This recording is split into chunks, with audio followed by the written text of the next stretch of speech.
High Adventure.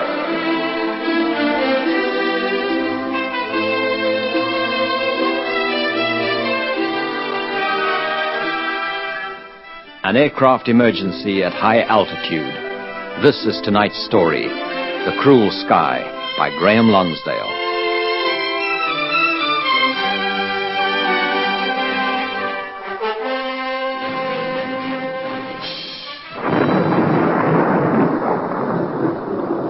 Looks like we're in for a bad storm. You can say that again.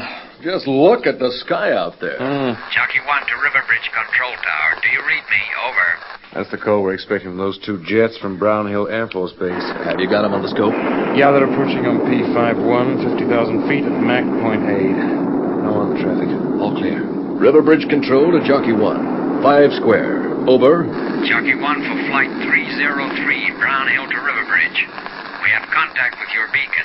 Permission requested for descent out of military flight path P51 and approach to final. Over. Riverbridge Control to Jockey 1. You're cleared for descent and landing on runway 2. Wind speed at ground level is force 1. Hardly moving the sock. I think we're having the lull before the storm hits us. How's the weather up there? Over. We're experiencing tremendous turbulence. Heavy lightning. We could sure do with some coffee when we get down. Roger, Jockey 1. Riverbridge Control out. Jockey 1. I'll bet they could do with some coffee. They'll be sure glad to get out of the turbulence up there. You know, a few years back, I was flying in a trainer through a bad storm. One moment, we were going along normally, and the next we were upside down. The weather was tossing us around like a cork in a rough sea. Yes, I know what it's like. It can be pretty hairy. Yeah. Well, in a few minutes, those two will start descending, and they'll be home and dry. Jockey 2 calling Riverbridge Control. Over. Well, now what? That's Jockey 1's partner. Riverbridge Control to Jockey 2. Over. I've just been in a collision with Jockey 1. What? Collision? There's massive turbulence up here. I have control of my aircraft, but Jockey 1 is going down. Oh, wow. We can't raise him on the radio. Riverbridge to Jockey 1. Do you read me? Over. On the radar, there's a bleep going straight down. Yeah. He's in a dive. Jockey 2 is straight and level on P51. Are you receiving me, Jockey 1? Riverbridge Control to Jockey 1. Over. Jockey 2 here. There was an explosion straight after the collision. I think he's going down, out of control. Did you see him eject from the aircraft? Are you kidding? We're at 50,000 feet. And Jockey 1 isn't wearing a pressure suit. If he ejects immediately, he's dead. Can you make it all right to Riverbridge? Yeah, I think so. My instruments are reading normal. I'll start an alert. Stand by for runway emergency. This is not an exercise. Repeat, this is not an exercise. Emergency landing on runway 2. Emergency landing on runway 2.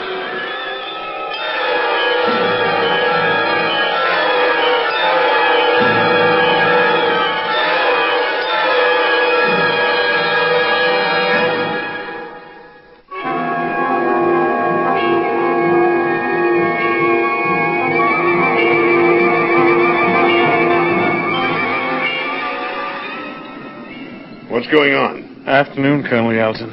We were expecting two jet fighters from Brown Hill Air Force Base. Flight 303. We made normal radio and radar contact with them at 20:30 hours. I see. And then? They were in military flight path P51. Their altitude was 50,000 feet. Speed, Mach .8. We cleared them for approach and landing. And then what happened? Well, it seems the turbulence in the storm caused them to collide. What? Holy Moses. Their codes are Jockey 1 and Jockey 2. Jockey 2 has retained control of his aircraft and is making his final now. The other aircraft has crashed. Went straight down. Well, did the collision take place at 50,000 feet? Yes, sir. Jockey 2 thinks there was an explosion aboard the other machine immediately after the collision. Well, did Jockey 1 eject? We don't know yet, sir, but it appears he wasn't wearing a pressure suit. Who says so? Jockey 2. Well, as soon as he's landed, I want to talk to him, Yes, provided he's not a hospital case. Yes, sir. Have you got a fix on where the other aircraft has come down? It went into open country west of here. A helicopter is on its way there now. If the pilot survived the collision, but if his aircraft was out of control at 50,000 feet, if he had to eject, and he's not wearing a pressure suit... His chances of surviving aren't too good. No, they aren't. And he's falling through a raging storm. How you feeling, son? I'm all right, thank you, sir. Just a bit shaken. The doctor checked me over. He says I'll do. Now, you said Jockey 1 started falling out of control. The whole thing happened in an instant. There seemed to be, an explosion as our aircraft touched. I think his motor blew. I saw pieces of wreckage fly off his center fuselage. Now, if his motor went inoperative, he'd have had no hydraulic or electric power. For a start, he wouldn't be able to move the aircraft's control column. It looked to me like he was falling out of control, sir. How long is it since the collision? 3/4 of an hour, sir. If Jockey 1 ejected at high altitude, he'd be in free fall until 10,000 feet, when his parachute would open automatically. Well, his body's rate of descent in free fall would be about 10,000 feet per minute. Yes, sir. And after the parachute opened, he'd be reduced to about 1,000 feet per minute. By now, he'd be on the ground somewhere. If he ejected very soon after the collision, the chances are that the high altitude may have killed him. All he was wearing was a light flying suit, gloves, shoes, and a helmet. The outside temperature at 50,000 feet today would be around 70 degrees below freezing. Yeah, and he'd start suffering from frostbite straight away. Plus the problem of sudden decompression. He was 10 miles up. Maybe he was injured in the collision and didn't eject. If he rode the aircraft down, he's dead. For the moment, let's presume he ejected. And he'd probably have done so very soon after he realized his aircraft was out of control. You know, as he ejected from that aircraft, he'd be hurtling through the freezing air at 500 miles per hour. He'd lose consciousness. Well, maybe not. Even if he lost consciousness, his parachute would open automatically at 10,000 feet and break his fall. Yeah, but if he started his fall at 50,000 feet, he'd need oxygen. He was on 100% oxygen in the cockpit. Well, provided he retained consciousness, he could use the oxygen mask connected to an oxygen bottle in his parachute pack. It'd give him about 5 minutes supply on his way down. But he'd have to be awake to put the mask over his face. He'd be falling at high speed, at 10,000 feet per minute. He'd be subject to powerful gravity forces. He may have been injured when the aircraft collided. He would certainly have been injured by sudden decompression if he ejected at 50,000 feet. The question is, would he have the strength left to get the oxygen mask over his face? Without that oxygen, even if he survived the rest of the descent, he'd get brain damage. The brain has got to have sufficient oxygen. All this doesn't sound as though he's got much chance. It would help if the storm wasn't going on and we could start a full search operation immediately.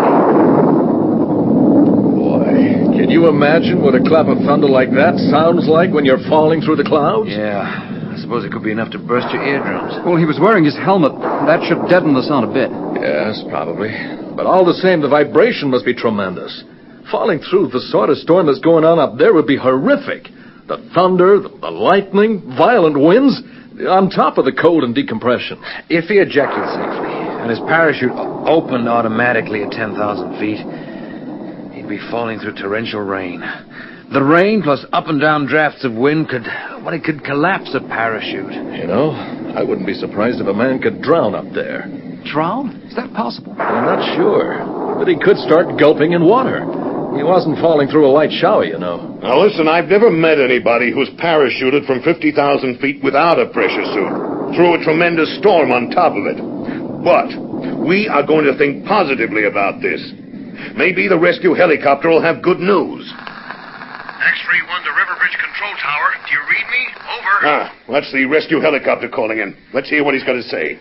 Riverbridge Control Tower to X-ray 1, 5 square, over. I am at the scene of the Jockey 1 crash, 1 mile east of Plan River Curve. Now, how does it look, over? Scattered wreckage. Do you know if the pilot ejected? Over. Negative, we don't know yet. How's the weather where you are, over? Lashing rain. Just after we got here, the wind whipped up to force 7. We've secured the chopper to the ground with cables. The Met report states that the storm will blow over in an hour or so. Harrison, tell him to commence an air search for the pilot when the weather permits. Yes, sir.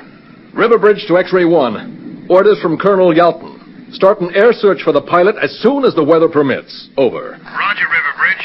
Will do. Riverbridge Control Tower out. I'm surprised the chopper found the wreckage so quickly in this weather. Well, they must have come across the wreckage before the storm deteriorated. I've got 2 further helicopters on standby. As soon as this infernal storm passes, we'll mount a full search operation. I'd like to come along if that's all right with you, sir. You feel up to it? Yes, sir. Well, we won't be able to leave for at least another half hour or so. See the doctor again. Tell him you want to fly as an observer in the rescue search. If he says okay, I'll take you with me. Well, I feel fine, sir. Talk to the doctor. Yes, sir. Well, he's game for a man who's just survived a mid-air collision. He's worried about his friend. Wouldn't you be in his place? I think the rain's easing off a bit out there. I was thinking if... Excuse me. Riverbridge Control Tower. There's a break in the clouds over there. See it? Yes. Won't be much longer and the storm will have passed. It was a particularly bad one. Must have been hell up there. Yes, sir. Hell's the word for it. If the man we've got to find has reached the ground alive, he's going to need medical attention urgently. Yeah, I got it. Right, thanks. Who's on the phone? Operations room. They've heard from the Highway Patrol at Plan River Curve. Police have found aircraft wreckage on the road. Was anybody hurt when it came down? Fortunately not.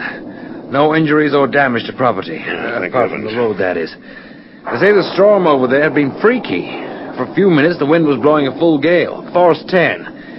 It appears Mother Nature went off ahead for a while. Good grief. But as I said, it only lasted a few minutes. When it eased, police started searching the road. They found pieces of aircraft wreckage. The road is some distance from where X-Ray 1 has found the main body of wreckage. Yeah. It seems like the aircraft was breaking up as it came down. At the time of the collision, Jockey 2 said he thought there was an explosion. Or could the police give a section ID on the wreckage? Yeah. They said it looked like parts of a wing. It seems less and less likely the pilot will be found alive. Listen, don't write him off yet, Harrison.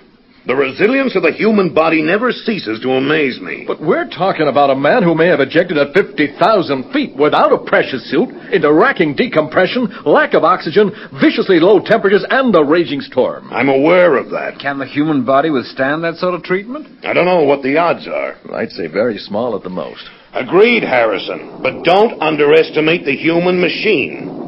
Until we've got proof to the contrary, we are going to assume the pilot is alive and waiting to be rescued. And that's an order.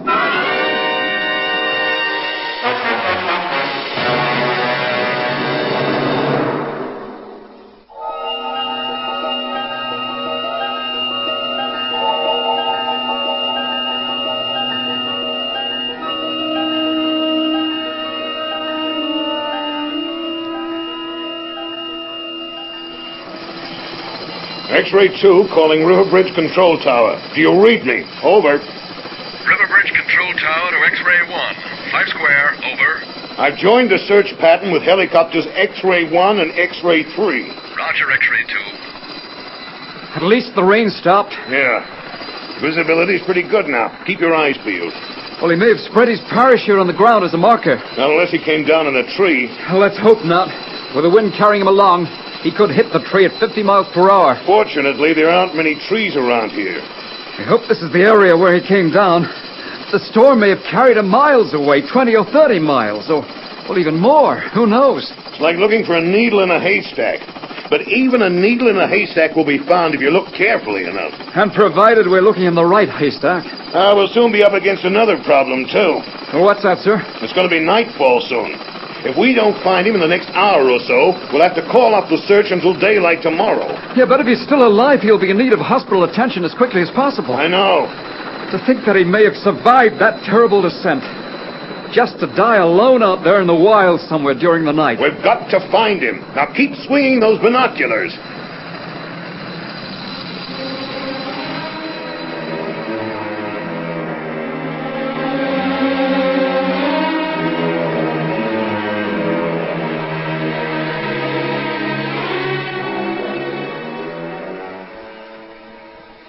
Any news from the helicopters yet? No, nothing. And it'll be dark in a few minutes. Yeah. They'll have to call it off till tomorrow. Well, maybe when they... I'll get it. Control tower. Yeah. Yeah, I see. We'll let them know. Thanks. That was a report passed on from the team collecting wreckage at the crash site. What do they say? They've managed to find most of the main bits and pieces from the cockpit section of the fuselage. But there's no sign of the ejection seat or the body of the pilot. Oh. Then it looks like he did eject. Yeah, it seems so. I'll pass the information on to Colonel Yalton. Riverbridge Control Tower to X-Ray 2. Do you read me? Over. X-Ray 2, 5 square, over. A report from the crew at the crash site states that the main sections of the cockpit have been recovered. There was no sign of the ejection seat or the pilot. Over. So he made it out of the aircraft. I knew it. He must be down somewhere. We got a few more minutes of light, and then we'll have to return to base. I'll let you know when we turn back. Over. Roger, X-ray 2. River Bridge out. You know, if we're realistic about this, the chances are the pilot's lying dead in his parachute somewhere. You heard what Yelton said earlier this afternoon. Until the body's found, we're going to believe the man's still alive. Well, that's like sitting at the fireplace on Christmas night waiting for Santa Claus. It just isn't going to happen. Why are you so set against considering that the pilot may have survived? Well, I'll tell you why. Some years ago, I did a stint at Hurton Air Base, where they've got a high-altitude research institute. I know what'll happen to somebody who ejects at 50,000 feet without a pressure suit. Are you saying you know of an actual case? Well, no, not exactly, but I've seen simulated That's tests. just theory. Not entirely. Medical research has proved under simulated conditions that a man without a pressure suit at such high altitude would almost certainly be killed. Theoretically. Listen to me for a minute, will you? Why do you think pressure suits were designed in the first place? And the pilot Yelton is looking for wasn't wearing one. Sure, but still... But nothing. I know what I'm talking about. Listen, do you want to know what really happens to a man who leaves an aircraft at 50,000 feet without a pressure suit? I can see you're going to tell me anyway. Well, for a start, the pain from sudden decompression would be excruciating. A medieval torture rack couldn't compare with it. I believe you, but Your eyes would feel like they'd been ripped out, and you'd start bleeding through the ears, the nose, and the mouth. Your stomach would expand like a balloon. I said I'd take your word for it. In addition to the horror I've just mentioned, the temperature up there was 70 degrees below freezing.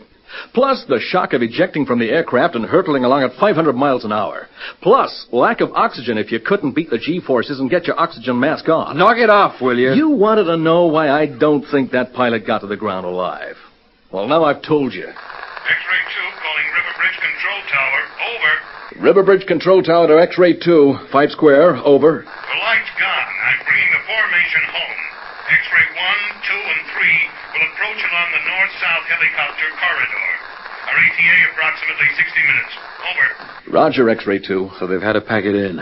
They were only looking for a dead man. Believe me, I'm sure of it.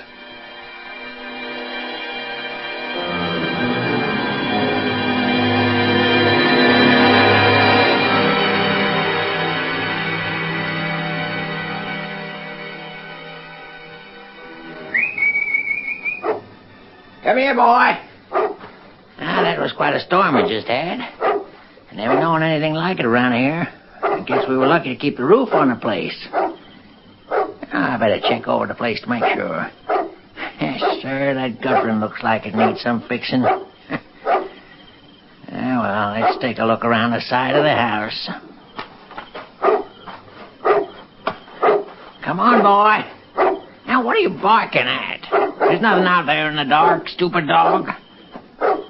Come here, will you? That's one thing I can't abide by, and that's a dog barking at nothing. All right. Now, let me sweep the flashlight around a bit. Darn if I can see anything for you to be barking at. There's nothing out there, boy. Seems like you're barking at something up that tree. There's no cats around here. Well, let's take a closer look, shall we? Maybe you've seen a snake in the tree, huh? Well, you just keep away from it. You mind your business, and the snake will mind his. Now then, what's it about this tree that you find so mighty interesting, huh? Oh, help me. What was that? Up here in the tree. Oh, bless my soul. There's a voice calling from the tree. Up here overhead.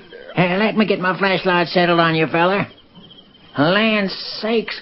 It's a man dangling by one of them parachute contraptions. Help me. I heard something on the radio about a plane crash. Was that your plane, feller? I'm hurt. Please, get me out of this tree. I'm sorry, fella. I'm too old to be climbing up trees, and anyway, I don't have a ladder that'll reach you. I'll phone for the sheriff at Snake Rock now. Now, you hold on up there.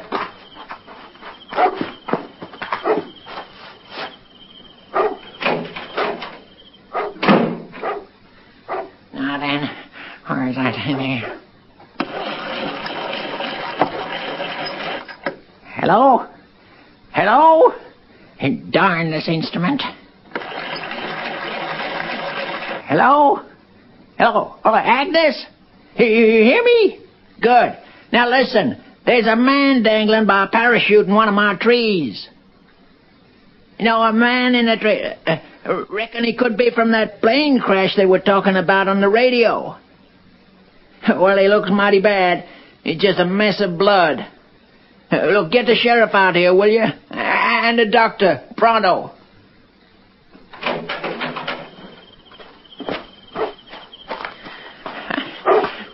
Hey, feller, you hear me? Yes, I hear you. The sheriff will be here. Should take him about 10 minutes now. Now, you hold on there, you hear me? Do you hear me, feller? The sheriff's on his way out here.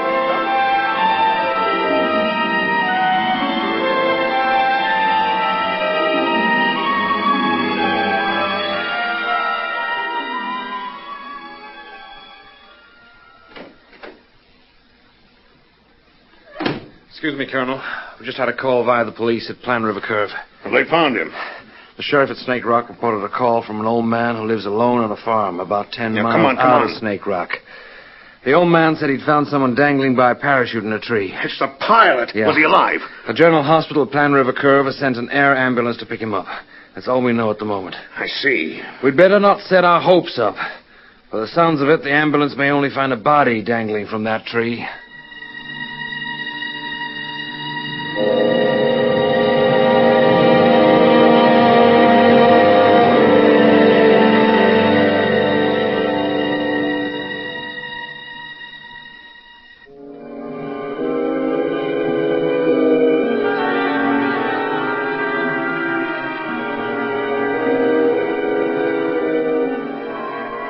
They found him over at Snake Rock. Yeah, that's right. Was he alive? The last we heard was that an air ambulance was picking him up. He'll be flown to the General Hospital at Plan River Curve. It's the closest. Well, when was he found? About half an hour ago. There should be some news by now. Can't they check with the hospital? Take it easy. When there's some news, it'll go straight through to Colonel Yalton. He'll tell us. So we don't know if he's... No news is sometimes good news, okay? Well, if he was dead when the air ambulance got there, well, we'd have known surely by now. Take it easy, huh? Sure, I know. But I was up there in the collision. I saw his aircraft start going down. We were personal friends. Has his wife been told? I didn't know he was married. Anyway, Colonel Yelton will handle that sort of thing. Married, 2 kids. If she's got to be told he's dead, I'll ask Yelton to let me do it. Hey, look, haven't you had enough of one day? It was a freaky accident.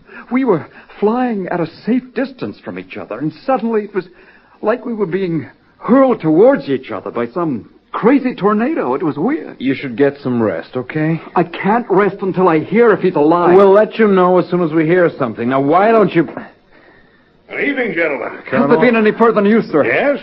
For a start, the ambulance crew had a job getting him down from that tree. Is he alive, sir? Yes. In fact, once they got him out of the tree, he was able to walk across to the ambulance. He insisted. Wow. He said that after all the way he'd come, he was going to walk the rest of it. What? He walked to the ambulance? We're talking about a pretty tough customer. Oh, we must have overestimated the altitude at which he ejected. Well, he says he ejected at just over 46,000 feet. And that's very near 50 thou that we supposed. What are his injuries, sir? Cuts, bruises, frostbite, disjointed shoulder, some loss of equilibrium, hemorrhaging in one eye, bleeding through the ears, nose, and throat. I hear he wasn't a pretty sight. Well, he obviously took a hammering on the way down. Yeah, but fortunately, he managed to get his portable oxygen supply working. He got the mask over his face. Will he ever be fit enough to return to flying duty, sir? Well, there's a flock of medical specialists taking care of him. I spoke to one of the doctors on the phone. He says they're amazed that the injuries weren't a lot worse. But will he fly again? Look, he's receiving the best possible medical attention. Plus, the human body's own considerable powers of recovery. So, the answer may well turn out to be yes. I'd like to make a public apology. Oh? I honestly thought he'd never make it to the ground alive. Don't apologize. You can buy us each a beer and a mess. Sure. I think a small celebration would be in order. With pleasure, sir. With pleasure.